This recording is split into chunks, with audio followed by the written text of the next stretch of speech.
Assalamu alaikum class 6. I hope you all are fine and safe at your home. Today is 7th of April 2021 and the day is Wednesday.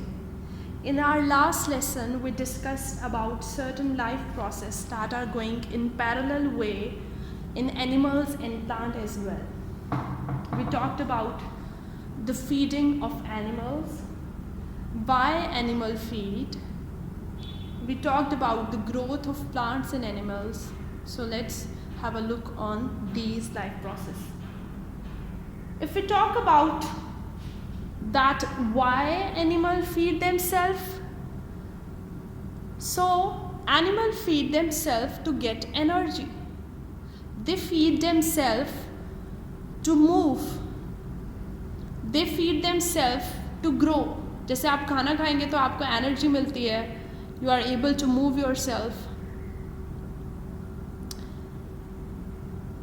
And if we talk about animals' growth, the growth depending upon height, the height of an animal increases to certain age. Whereas if we talk about the plants, they kept growing their whole life. They continue to grow their life. If we talk about the excretion, animals excrete the waste materials from their body. Those waste materials are poisonous and they are to be get rid of. We take in carbon dioxide and we exhale, we take in oxygen and we get rid of carbon dioxide. In the similar manner, plants use carbon dioxide and they give oxygen. So this is also a parallel process. Then we talked about the movement of animals. Animals can move their legs, their wings, their fins. And same goes for the plants. Plants also respond, but they respond to a certain stimulus. They respond themselves, they move their parts towards light, towards water. That is about the movement of plant. Today we are discussing about cell types and then broadly the difference between the plant and animal cell and the special cells for special jobs. You know, cell.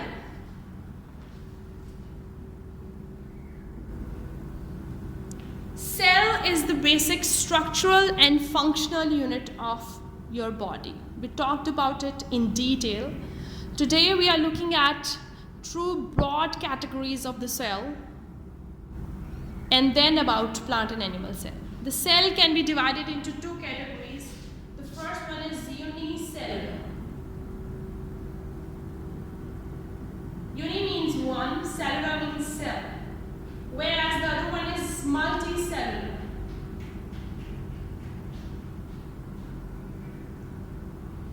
Multicellular is the one that has many cells. So unicellular means, uni means one, cellular means cell. So it caters the organism that consists of only one cell. For example, bacteria, amoeba, they fall under the category of unicellular organism. Example of this is bacteria. And the example of multicellular is human beings. Human being.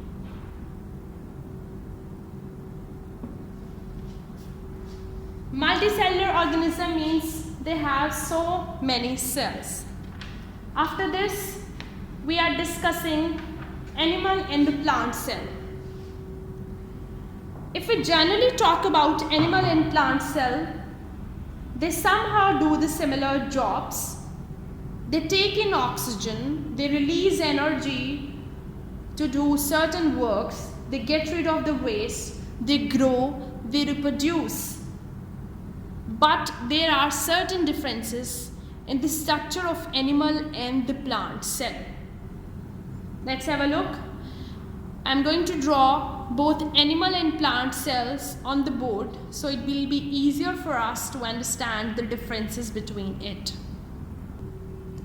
there is this animal and the plant cell drawn on the board. The one in a circular shape is the animal cell, whereas the one which is in the square shape is the plant cell. If we talk about the dark part of these two, this and this is nucleus.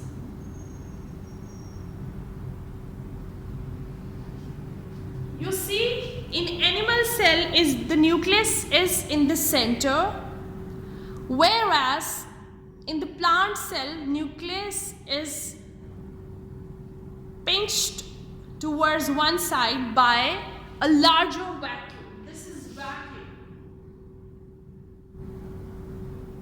This hole is the vacuole. If we talk about the function, nucleus is the control center of the cell. It contains the information that controls everything which is happening inside the cell. Okay, so nucleus, that is darkly stained body, it is present in the center of animal cell, whereas it's pushed to a side in the plant cell by a larger vacuole, and its function is to control the cell. It is the control center of the cell. So now let's talk about the membranes. The outer membrane of the plant cell is cell wall, whereas cell wall is not present in the animal cell. The second layer in the plant cell is cell membrane, and it is also present in the animal cell. The outermost layer in the animal cell is cell membrane, whereas in the plant cell the second membrane is called as cell membrane. Now if we look at the function of the cell wall, first of all the cell wall is very rigid. Why it's rigid? Because it's the coating outside the cell membrane and it protects the cell. It also helps the plant cells to manage themselves in a specific shape. So first function is its support and then maintaining the shape. If we look into the cell membrane is very thin skin. It's very thin and it's outside the cell. Cell के बाहर सबसे पहले जो membrane होती है, that is cell membrane. It helps the cell in the passage of certain molecules, and it only allows few molecules to pass through it. Like you see when you apply any cream, you see certain creams absorbs in your skin and some of them are just physically present on your skin. जैसे हम sunscreens लगाते हैं, so कुछ sunscreens आपके face में absorb हो जाती हैं, but कुछ physical sunscreens होती हैं. They make a layer on your skin. So that means they are not absorbed in the cell membrane.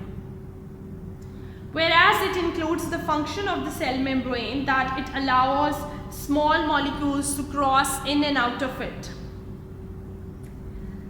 Then all this space that is present around the nucleus, that is common in both of these cells, that is cytoplasm. This space is termed as cytoplasm.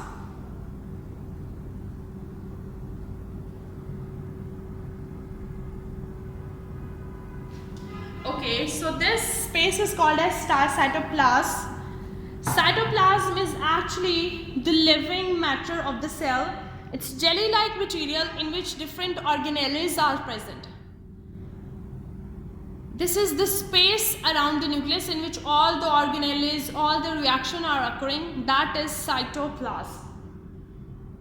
Up till now we have discussed about the nucleus. Nucleus is the powerhouse or the center of the cell that controls all the activities that are going on inside the cell. Beside this, we talked about two membranes that are present in plant cell, whereas there is only one membrane in the animal cell.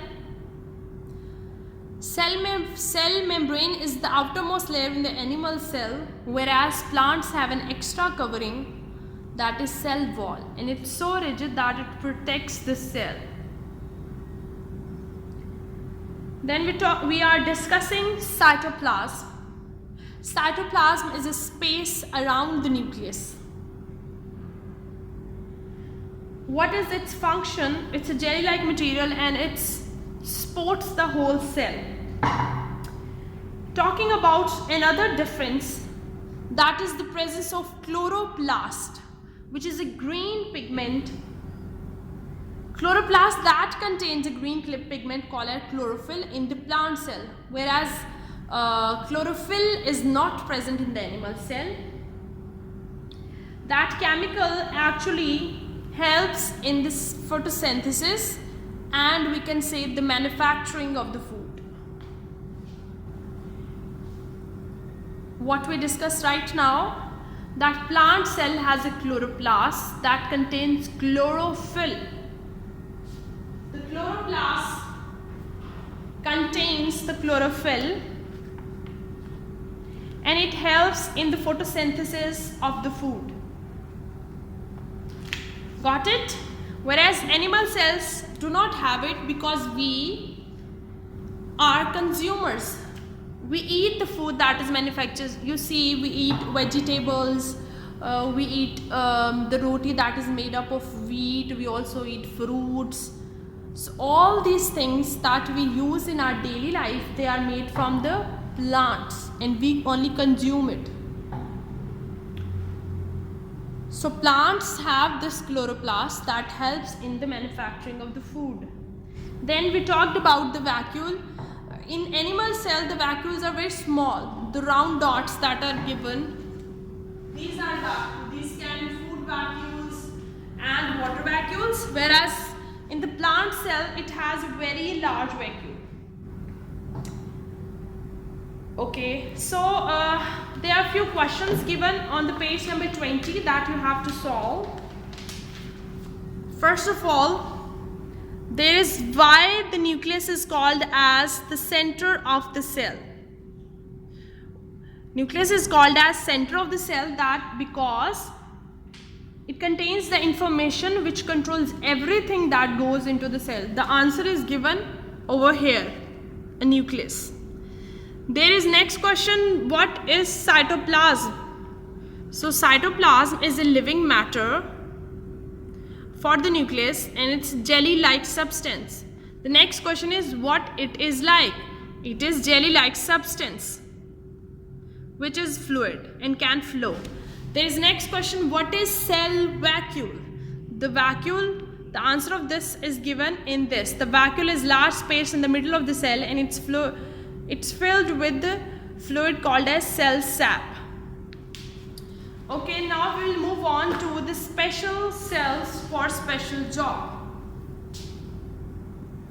Now we are discussing the special cells for the special jobs.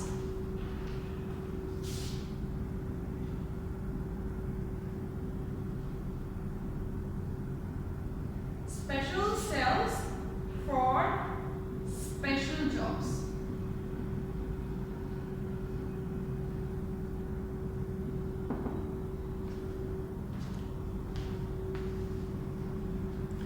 Now there are certain cells given that defines their special job. First of all is nerve cells. If you look into it, their structure, they are long and thin fiber and their function is to carry the message from one part of body to another part. So first one is nerve cells.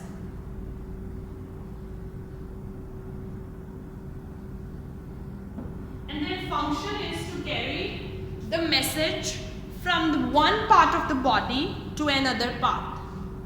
The next type is epithelial cells. Looking it onto their structure, they are thin and flat. And if we talk about their function, they help in the protection and absorption. Epithelial cells are actually the cells of your skin, the linings of the blood vessels and the lining of the alimentary canal. So epithelial cells are basically the cells of your skin, and their function is protection and absorption. Epithelial cell.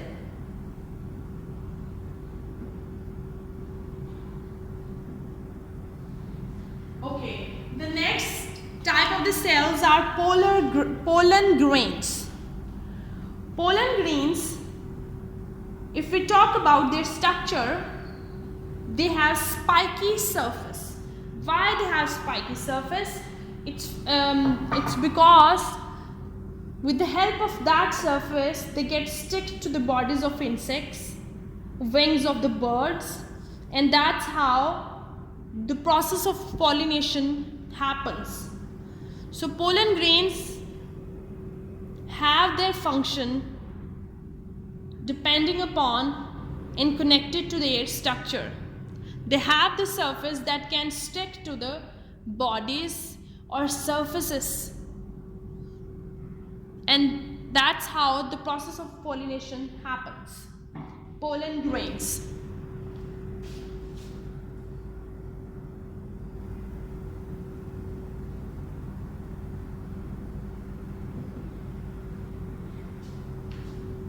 The next type of the cell are red blood cells. You see, the red blood cells actually carry the oxygen in your body, and they are red because they have a pigment in them that is called hemoglobin, and it gives the red color to your blood as well.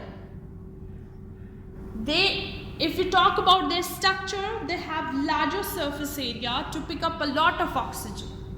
So red blood cells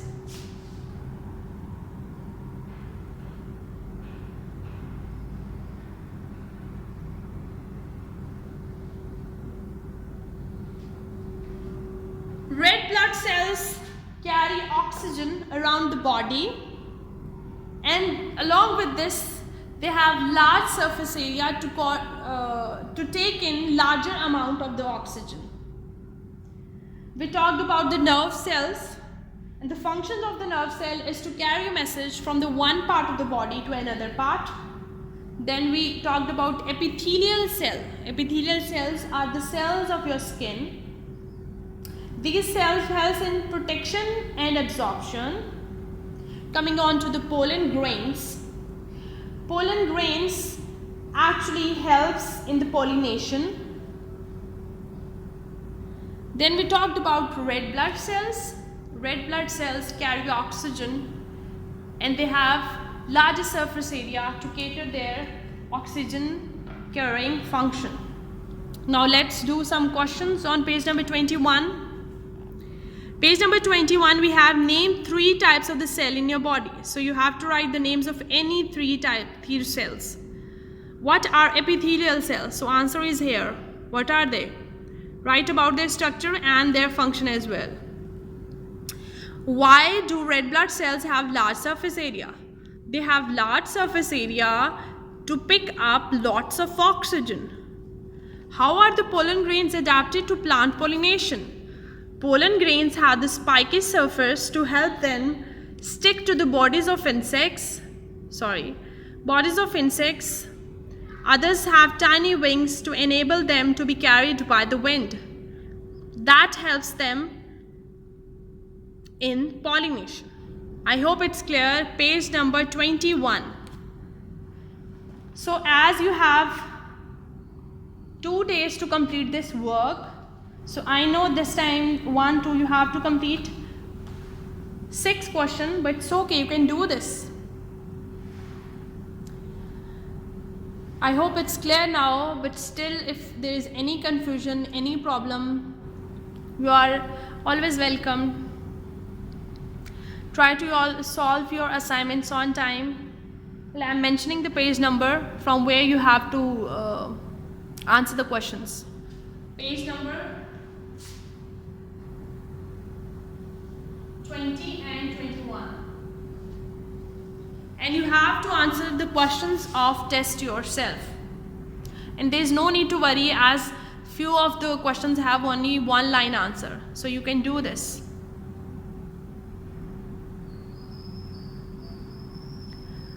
after this we will discuss about because we have discussed the cells, tissues and organ system. So now we'll talk about the sense organs. And first of all we have eye, then ear, and then tongue and nose. Allah Hafiz students, happy learning.